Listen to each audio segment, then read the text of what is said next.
सांगा. स्वतः केलेलं आहे, मनाने युद्ध केलेले. इथे भगवंत सांगतायत केवढा पुण्याचा ठेवा आहे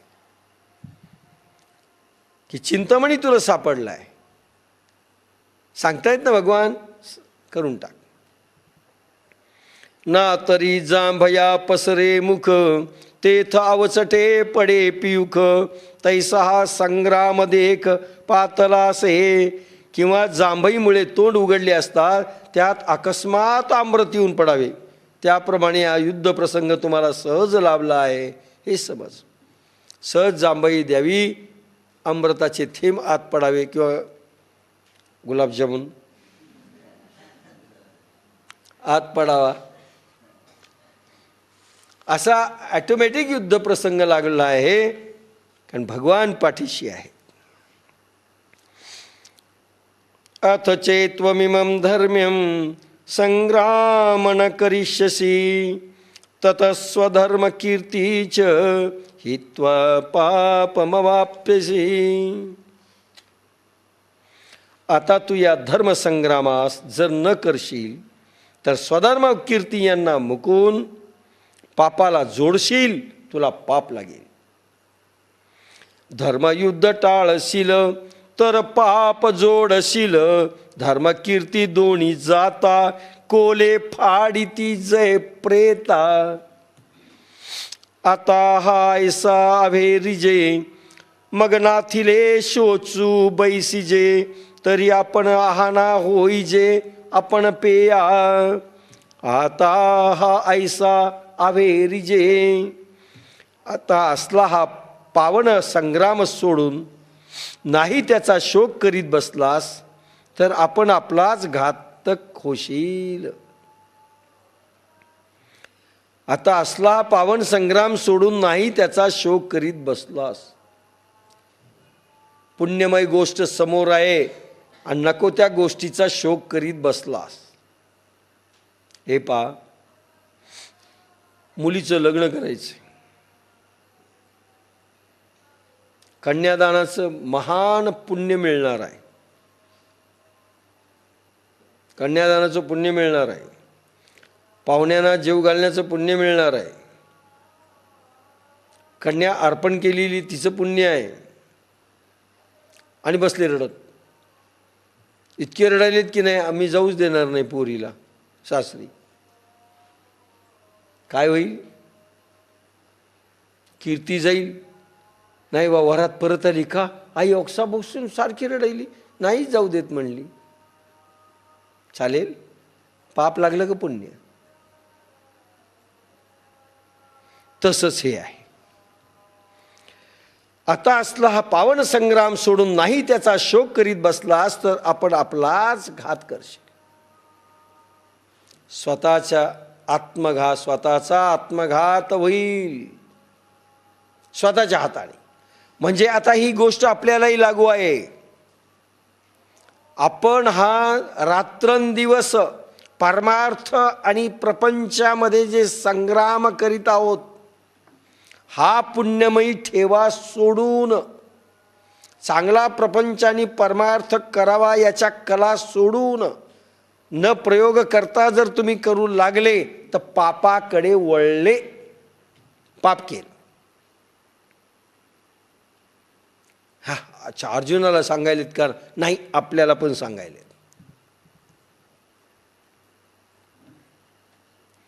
पूर्वजांचे जोडले आपण पची होय धाडिले, जरियाजी शास्त्र सांडिले रणीये. ह्या रणात जर तू शस्त्र सोडलेस तर पूर्वीच्या अनेक पूर्वजांनी जोडलेली कीर्ती, मान, सन्मान, पुण्य, सत्ता, वैभव इत्यादी आपणच घालविले असे होईल. पूर्वजांचे जोडले. अर्जुना, तुझ्या पूर्वजांचा जो पराक्रमी इतिहास आहे तू जर नाही कायम ठेवला तर त्यांनाही कलंक लागेल. हा पहा,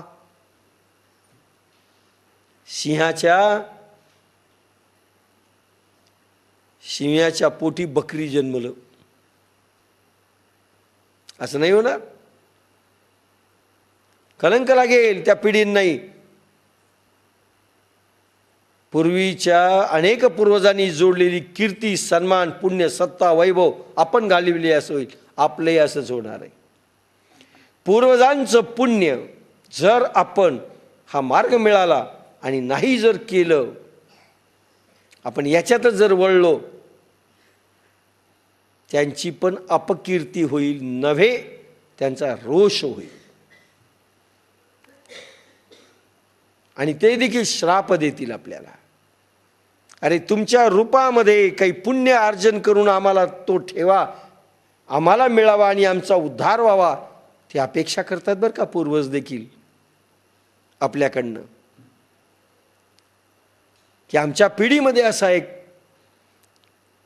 आमच्या कुळी असा एक पुण्य पुत्र व्हावा, पुण्यमयी, की ज्याच्यामुळे आमच्या कुळांचा उद्धार व्हावा नव्हे, आम्हा पूर्वजांचा उद्धार व्हावा, ती अपेक्षा करतात. आणि ती अपेक्षा जर नाही पूर्ण केली तर ते श्राप देतात. तोही भोगावा लागतो. आम्ही काय काय भोगणार आहेत कोणाला माहिती.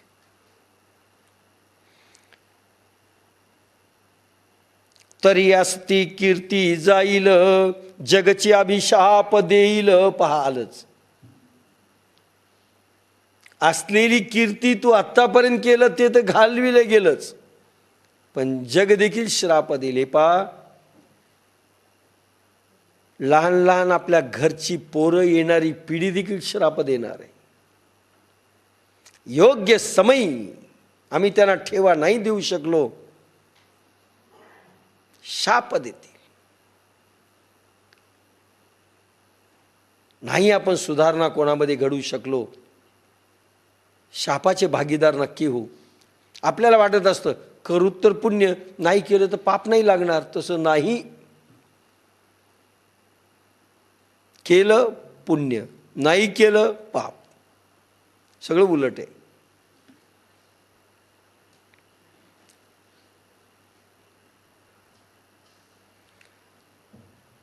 इतकेच नव्हे तर तुझी उरले असलेली कीर्ती जाईल. सगळे जग तुला शाप देईल, निंदील आणि त्यांच्या जळजळीत किरणांचा प्रभाव आणि महादोष तुझ्या नाशासाठी तुला शोधित येईल. सगळे पाप आपल्याला भोगावे लागतील. घरच्यांचे, बाहेरचे, नातेवाईकांचे, वसुंधरेचे, राष्ट्राचे, समाजाचे, जे जे काही आपण चांगलं भलं करणार होतो ते जर नाही केलं ते पाप लागलं म्हणून समजा. सगळ्यांचे आहा, आहा शब्द फार लवकर माहिती आहे. वाईट त्यांची हाय म्हणतात ना, ती आपल्याला लागते. हाय हाय हाय हाय करतात ना पोर, तळतळाट. वा, त्यांचा तळतळाट आपल्याला लागेल. आणि महादोष घेऊसित येतील. Where is the house of this man. सगळे महादोष विचारित येतील घर. जैसी भरतारे हीन वनिता, उपहती पावे सर्वथा. मग तैसी दशा जीविता, स्वधर्मे विण. जैसी भ्रतारे हीन वनिता. ज्याप्रमाणे विधवा स्त्री सर्व बाजूनी अपमान पावते. पहा, त्याही काळात बरं, आताच्याही काळात पती असताना त्याचं ग्लॅमर आपल्याला पटत नाही, त्याचं अस्तित्व जाणवत नाही. पण पती नसणाऱ्यांना माहीत आहे की काय असती अवस्था, विदूर स्त्रीची अवस्था. विदूर हा शब्द म्हणजे विधवा स्त्री हा शब्द आलेला आहे. विधवा, विधवा स्त्रीची अवस्था अतिशय कठीण. पूर्वीच्या काळात तर फार कठीण. तिला चप्पी करावी लागायची, पांढरी साडी, कुठल्याही प्रसंगाला समोर यायचं नाही, कोणाच्या समोर यायचं नाही, हसताना कधी दिसायचं नाही, रडताना मात्र नेहमी दिसायचं. हसत जरी असलो, चार लोक आले की आपलं जसं का आत्ताच नवरा मेलाय. आता नको सांगायची गोष्ट. अथवा रणात प्रेत पडले, सर्व बाजूनी अपमान पावते, सर्व बाजूनी.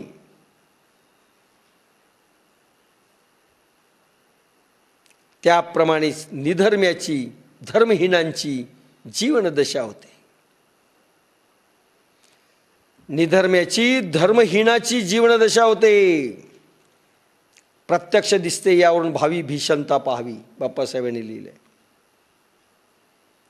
धर्महीन जीवन जर तुम्हाला जगायचं असेल, हे प्रयोग तुम्हाला करायचे नसतील,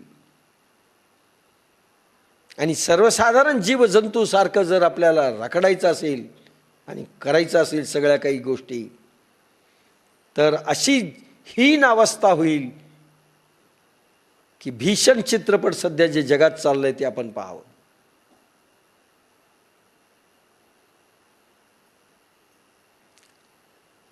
की विधवा स्त्रीची जशी अवस्था होते तशी ह्या पुरुषाची अवस्था होईल. सर्व कडून अपमान.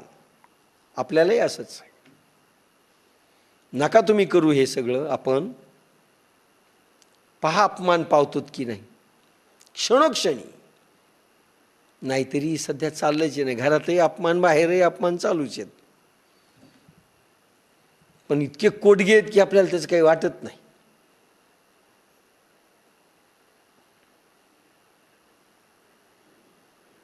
मी एकदा म्हणलो होतो ना, एक स्त्री नकली दागिने नवऱ्याला म्हणली की काय दसऱ्याला लोक घालतात, संक्रांतीला घालतात, दिवाळीला घालतात, संक्रांत आलेली, मला दागिने पाहिजेत. त्या बाईने हट्टच धरला. मग सोन्याच्या पॉलिशचे दागिने त्यानं आणून दिले, खोटे. आता ते फार चमकतात चांगले. ते असं गळ्यात वगैरे घालून ती लागली फिरायला. आता चोराने पाहिलं ना, चोरानं पाहिल्यानंतर ते दागिने पाहिले आणि भाजी मंडईत जात असताना आपलं हिसकून घेतलं, पळून गेला. पाहिलं तर खोटं निघालं. त्याला राग आला ना, हो त्याचा टाईम खराब झाला. शेवटी त्यालाही काही किंमत आहे की नाही त्याच्या टाईमला आणि याला. तर त्याने शेवटी घरी गेला, तिच्या खोटे दागिने घालते, मला फसवलं म्हणून त्यानं मारलं. ह्या बाईला झोपेतून उठून मारलं. ते जात असताना म्हणायला लागली, मारा मारा मारा, काही होत नाही, याच्यापेक्षा तर माझा नवरा जास्त मारतो मला. हे काहीच नाही. इतके कोडगे झालोत आपण. अपमान रोजचाच आहे, काही होत नाही आम्हाला.